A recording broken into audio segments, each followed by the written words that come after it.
2 Chronicles, chapter 1.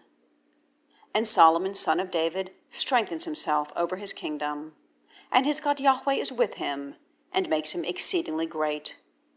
And Solomon says to all Israel, to heads of the thousands and of the hundreds, and to the ones judging, and to every honorable one of all Israel, heads of the fathers, and they go, Solomon and all the assembly with him, to the high place that is in Gibeon.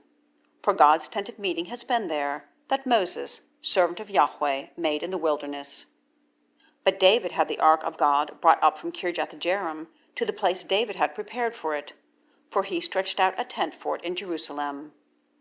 And the altar of bronze that Bezaleel son of Uri, son of Hur, made, he put before the dwelling place of Yahweh, and Solomon and the assembly seek him there.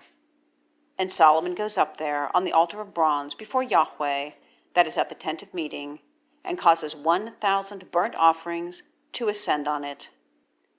And that night God has appeared to Solomon, and says to him, Ask, what do I give you?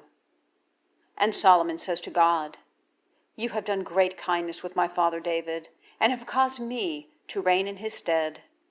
Now, O Yahweh God, your word with my father David is steadfast, for you have caused me to reign over a people as numerous as the dust of the earth. Now give wisdom and knowledge to me, and I go out before this people, and I come in. For who judges this, your great people? And God says to Solomon, Because that this has been with your heart, and you have not asked for riches, wealth, and honor, and the life of those hating you, and also have not asked for many days, and asked for wisdom and knowledge for yourself, so that you judge my people over which I have caused you to reign, the wisdom and the knowledge is given to you, and riches and wealth and honor I also give to you, that there has not been so to the kings who are before you, and after you it is not so. And Solomon comes into Jerusalem from the high place that is in Gibeon, from before the tent of meeting, and reigns over Israel. And Solomon gathers chariots and horsemen, and he has 1,400 chariots and 12,000 horsemen, and he places them in the cities of the chariots, and with the king in Jerusalem.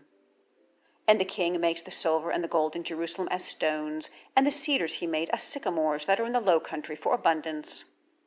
And the source of the horses that are for Solomon is from Egypt and from Keva. Merchants of the king take them from Keva at a price.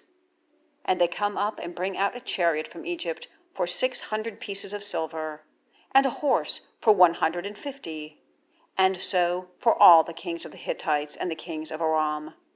And they bring them out by their hand.